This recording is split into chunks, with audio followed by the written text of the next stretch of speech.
Albert Einstein की theory of general relativity एक बहुत रिमार्केबल और सक्सेसफुल थ्योरी रही है प्लैनेट्स और स्टार्स की ग्रेविटी को डिस्क्राइब कर पाने में, लेकिन ये हर स्केल पर परफेक्टली अप्लाई नहीं होती। हेलो फ्रेंड्स, मैं हूं शुभम और ये है स्पेस इनफाइनाइट पॉडकास्ट। और आज के एपिसोड में हम डिस्कस करने वाले हैं कि क्या एल्बर्ट आइंस्टाइन की थ्योरी ऑफ जनरल रिलेटिविटी गलत साबित हो सकती है, और अगर हाँ तो आखिर ये किन सिनेरियोज में पॉसिबल हो सकता है।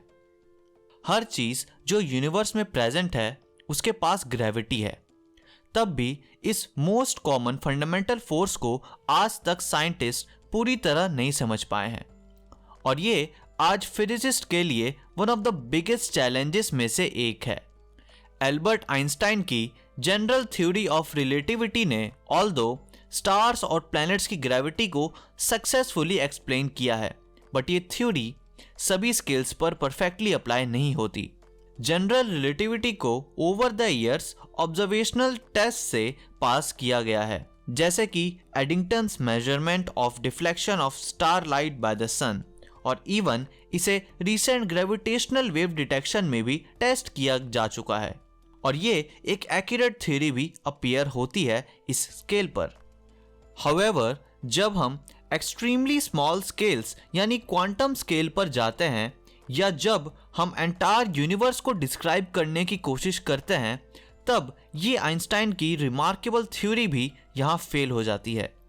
न्यू स्टडीज और टेस्ट ऐसा रिवील करते हैं कि probably theory of general relativity में चेंजेस की ज़रूरत है ताकि ये इन स्केल्स पर एक्यूरेटली वर्क कर पाए। क्वांटम थ्योरी प्रेडिक्ट करती है कि एम्प्टी स्पेस यानी वैक्यूम पैक्ड होता है एनर्जी से, लेकिन हम अभी इसे डिटेक्ट नहीं कर सकते।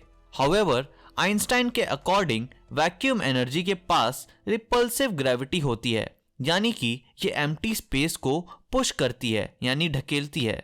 1998 में ये फाउंड हुआ था कि यूनिवर्स एक्सपैंड कर रहा है, और वो भी एक्सेलरेटिंग रेट पर।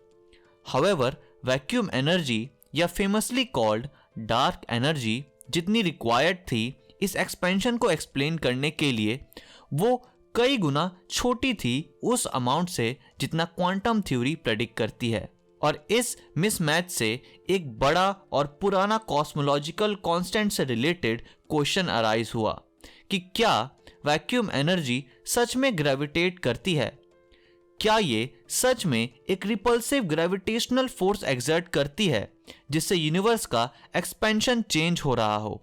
और अगर ऐसा है तो ऐसा क्यों है कि इसकी ग्रेविटी इतनी ज़्यादा वीक है प्रेडिक्शन से? और अगर वैक्यूम ग्रेविटेट नहीं करता तो कॉस्मिक एक्सेलरेशन को क्या कॉज कर रहा है? हम नहीं जानते कि डार्क एनर्जी क्या है, लेकिन हम ऐसा एज्यूम करते हैं कि ये एग्जिस्ट करता है ताकि हम यूनिवर्स के एक्सपेंशन को एक्सप्लेन कर सकें। सिमिलरली, हम एक टाइप का इनविजिबल मैटर जिसे डार्क मैटर कहा जाता है उसे ऑब्जर्व करते हैं ताकि हम गैलेक्सीज और क्लस्टर्स के स्ट्रक्चर्स और उनके इवोल्यूशन को एक्सप्लेन कर पाएं। ये अजम्पशंस आते हैं साइंटिस्ट के स्टैंडर्ड कॉस्मोलॉजिकल थ्योरी से, जिसे लैम्डा कोल्ड डार्क मैटर यानी कि LCDM मॉडल कहा जाता है, जो सजेस्ट करता है कि यूनिवर्स में 70% डार्क एनर्जी, 25% डार्क मैटर और 5% ऑर्डिनरी मैटर है। और ये मॉडल सक्सेसफुली फिट भी होता है कॉस्मोलॉजिस्ट के पास्ट 20 ईयर्स के कलेक्टेड डेटा में। बट ये फैक्ट कि यूनिवर्स मोस्टली डार्क फोर्सेस और ऐसे सब्सटेंसेस से बना है जिन्हें हम जानते तक नहीं, इसका कुछ सेंस नहीं बनता। कई फिजिसिस्ट ने ऐसा प्रॉन भी किया है कि हो सकता है कि शायद आइंस्टाइन की थ्योरी ऑफ ग्रेविटी में मॉडिफिकेशन की जरूरत हो एंटायर यूनिवर्स को डिस्क्राइब करने के लिए।